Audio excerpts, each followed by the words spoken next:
So I have this that I'm going to make a pumpkin, but I'm going to start with this gray fleece that I have. This is one I picked up from Walmart, and this is one of the pumpkins I made that I love. It's so fuzzy. So what I'm going to do is I am going to place, this is the bowl. Let me grab my pen. This is the bowl that I'm going to do for the outline, and you would typically do this on the underside, but this material is the same on both sides. So I am going to just lightly do a circle with the pen around the bowl, and didn't show up over there. So after we have our material and our supplies, this is the very first thing to do. So you can see, just have a circle there, and I am going to cut the circle out just along the ink line. It doesn't have to be perfect, but that's what I'm going to do first. Okay, so I have my circle cut out, and this is the size that it's going to turn out to be. So when it's done, it all pulls together, and sometimes it's a little bit difficult to know what size it's going to be when it's completed, but you can always mix it up the next time. Like if I wanted one that was a little bit larger, when I put the bowl down, instead of tracing directly next to the bowl, I could just draw a circle a little bit further out. And like I said, it does not have to be perfect. So the first thing you want to do is take your thread. I used a little bit of a heavier thread, and doesn't have to be neat, doesn't have to be perfect, but you just want to make a knot in the end. And this is a needlepoint needle, so it's got a very dull edge. It's not a sharp pointy edge, but it is definitely enough to get through this material. So what we're going to do is we're going to start just a little bit inside of the edge of the material. I'm going to start from the inside and go out. You can see how far I'm going, and I am just going to do all the way around. I'm going to go out and then back in. And again, it doesn't really matter how far apart you do your stitches. It pretty much all comes out the same. So here we go. Got one out, one in. Now I'm going back out. You have to push a little bit with this needle because it is a little bit dull, but hopefully you can see I just have to push it a tiny bit. So it is just like a little basting stitch, and you keep it nice and loose because when you go to draw the material together from the thread, it will pull in very easily to tighten, so you can fill your pumpkin. So hopefully you can see. I'm going to do a couple of more of these while I've got you on camera, so you can see how easy it is to make this pumpkin.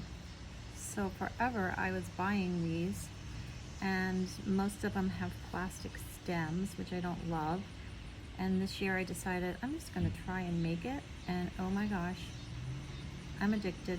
Like I said, so you'll see how easy it is and how inexpensive you can get some material. And then you can also think outside the box. Like I said, I used a piece of a flannel shirt that I had done another project with, and created the cutest little black and white check pumpkin.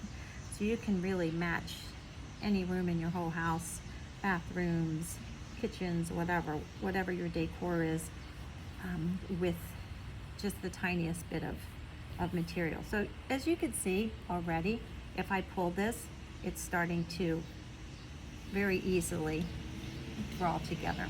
So I'm going to stop the video here, and I'm going to keep sewing, and then I'll turn it back on when it's time to fill.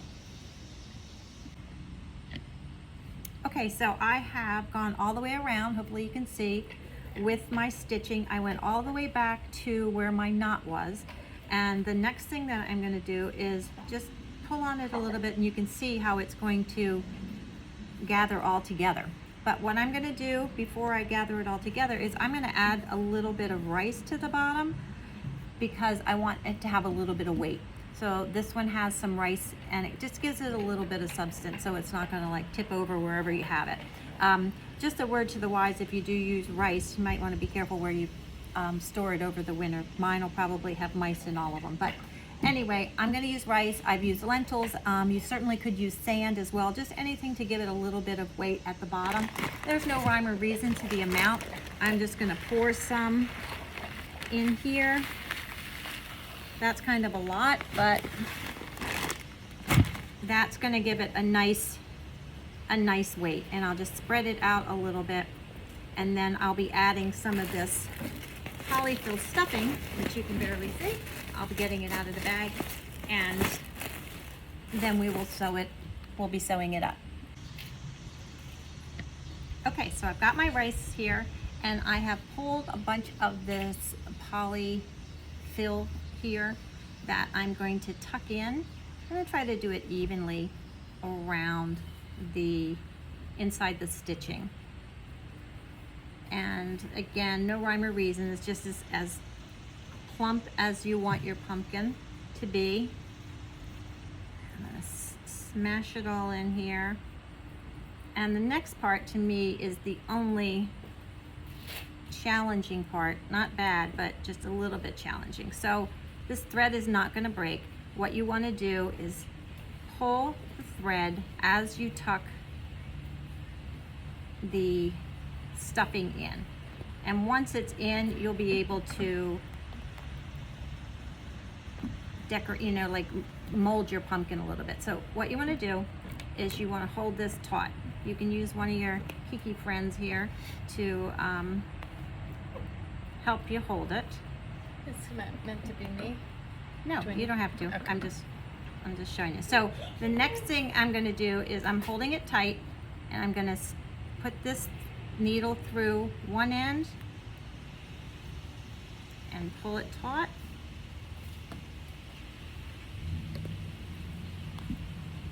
And I'm going to just continue to stitch this up one side to the other to sew the top so nothing is leaking out. And as you can see, I'm not being neat, doesn't matter, because once it's all, whoopsie, hold on, I have my thread was a little bit, there we go.